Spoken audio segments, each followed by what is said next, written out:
यसरी हामीले खुर्सानी लगाएका छौँ। हेर्नुहोस् खुर्सानी कति राम्रोसँग खुर्सानी फलेको छ।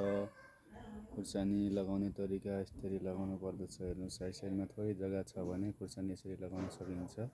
थोरै जग्गामा पनि खुर्सानीहरू हेर्नु कस्तो राम्रोसँग फलिरहेको छ। खुर्सानी देख्न सक्नुहुन्छ। खुर्सानीको बोटाहरू फलिरहेको छ। एकचोटि लगाएपछि धेरै समयसम्म हुन्छ।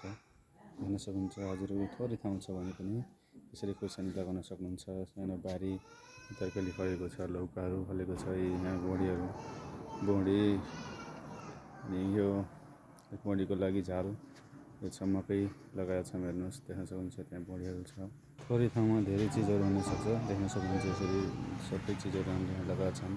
करेसाबारी सानो करेसाबारी सब चिज देख्न सक्नुहुन्छ। यहाँ खुर्सानीहरू छ। खुर्सानीको बुट्टाहरू यसरी थोरै ठाउँमा यसरी धेरै खुर्सानीहरू फल्न सक्छौँ। देख्न सक्नुहुन्छ खुर्सानीहरू फुलिरहेको छन्।